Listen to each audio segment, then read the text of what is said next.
Today we are joined by Altaz Valani from Security Compass and Spencer Koch, offensive security professional at Reddit, to talk about agile security and technology companies from an executive's perspective. We would start with the question, why does the business think security gets in the way of being agile? And discuss how a security executive can start to change this perception. As with any change, there needs to be an ongoing effort from security teams to provide assurance and business value for agility. Agile is at the forefront of technology companies today, and security can be an enabler by reducing risk without getting in the way. Hi, everybody, and welcome today to our podcast. Our guest speaker is Spencer, who has been with us before. Spencer, welcome. All right, thanks for having me. Great. So, Spencer, we hear a lot today about agility. We hear a lot about security, and I'd like to focus in on a typical technology company, right? So we've got technology companies, could be a service provider, could be a software development company, could be someone that operates in the cloud. Why in this particular kind of context would a business think that security is getting in the way of the business being agile? Any thoughts on that? Yeah, whether you're doing agile and it's many different flavors and to your level of security that you might have injected in those agile pipelines, like every single step is a piece of time and effort that is going into to get that product or to ship whatever it is that business does. That's all time and effort. And security is just yet another one of those things that you have to layer on. So if you want to move fast and deliver something extremely quickly, the best way to do that is to eliminate all those bottlenecks, which means don't do security. But obviously, like we can't do that. We shouldn't be recommending that because there's this risk element of how risky is it that these things are going to be moved without these safeguards, without these controls that we might have in place. So I totally get why a business would be like, I don't want to do this. I don't want to do this security stuff because it's adding additional overhead. But it comes down to the risk appetite that an organization might have. If you're a small startup, tech startup that is trying to get stuff out the door, you'll take more risk and you'll get it done. And versus if you're a bank or a energy company, highly regulated, like you're not gonna take as many risks. So it all comes down, I think, to understanding what that risk appetite is for the business, for any aspect really. But if we're talking about just security, understanding how security fits into that risk appetite and then picking that right level, which is the art of doing security nowadays, is to what degree do you need to do these things? And there's a myriad of different frameworks that say these are the things that you should be doing, like this, the CIS top 20. NIST has its own recommendations. If you don't have governance to guide you, then you're left to figure out what's that right flavor of security or level of due diligence that needs to go into the org. And it's definitely an art. And security folks, we tend to not necessarily be the most empathetic and listening to the business and understanding like the context in which we operate. But I think we got to do that in order to make sure we're delivering the right thing, the right time, the right pace, the right objective to make sure that the business is going where it needs to go. Because everybody nowadays is a technology company doing something, whether you're a farm or in the paper industry or whatever, you're on the internet and you're trying to sell stuff. So being able to move fast is that key differentiator. And so if we as security people aren't helping to enable that, then we're not doing our customers, the business, a good job.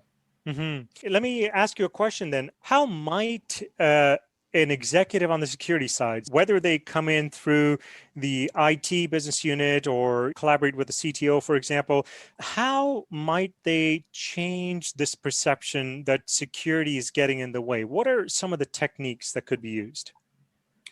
Yeah, this is the silver bullet, really. A lot of the things that I've been doing lately is refocusing the types of security controls that I might have done like 10, 15 years ago and readjusting that for a more dev-centric, engineer-centric frame of mind nowadays. So if I want to put in security controls, they're not gates, they're not blockers, they're things that can enrich the product that's coming out of the other side at the end of the day.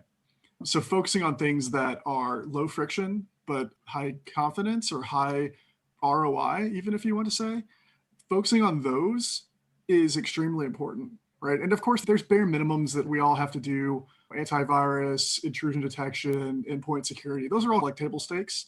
But where it gets really interesting is when you start talking about the product that makes up that company, which is mostly in the AppSec or in the cloud native realm of security. Getting aligned with how to help your fellow engineers do their jobs, that's where it comes down. And a lot of that is individual contributors helping to pave that over. But having a good relationships at the top levels of, okay, we're going to work collaboratively and not just we're here to check your work to make sure that we're super secure and you guys didn't goof up. That's definitely a mindset that needs to change. And I wish more of us would adopt that. That's interesting. So it's actually enabling these fast-moving DevOps Agile teams to actually help them. If we produce a product that goes out, it's less remediation, for example. That might just be one example of how this could happen, but also looking at ways to automate this without really getting in the way of what it is that they need to do. And I think this almost implies now at this point that security is a given.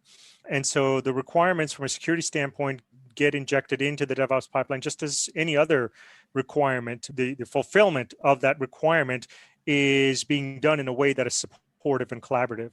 That's an interesting insight there. So on an ongoing basis then, Spencer, how can security provide the assurance that on an ongoing basis, they're providing value? It's one thing to set up a program and we're now in there, we're creating secure products. But if we take a look at it from an executive perspective, let's say a technical executive, what assurance can they obtain on an ongoing basis that security is in fact providing value? Yeah, this is definitely super art. So I think one of the things is metrics are obviously important, right? If you can't measure something, then you're not going to understand how it's behaving or even what the outcomes of what you're doing are. I think this is also a double-edged sword because I've seen a lot of people touting metrics as, well, I'm going to count the number of vulnerabilities or I'm going to count the number of things that have happened, which is not always the best indicator. And people can get misled or hide behind like, here's a pie chart of all the things and it's a nice shiny pie chart, but it doesn't actually equate to, like, it doesn't tell a story. So understanding how you're telling the story with those metrics and not necessarily fabricating that story, but saying, you know, like, we can see a general trend downward of vulnerabilities.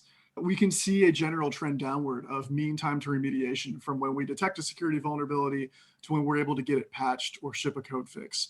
Those are very meaningful type of metrics. They also, unfortunately, tend to be the hardest to measure because that is, you know, that's dealing with people flows or it's dealing with, you know, time series, which we as an industry struggle to do sometimes, or we need like elaborate data engineering pipelines to get some of those things out.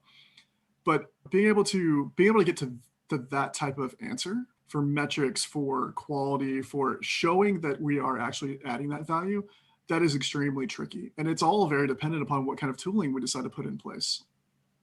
That's interesting. And ultimately, this has to be something that provides meaningful information upwards as we get into the higher levels where the executives are looking at this and looking for evidence. Funding is coming through, and what are we getting in return for the investment that's being made in security? Spencer, thank you very much, as always, for joining us today. Appreciate your time. Yeah, thank you.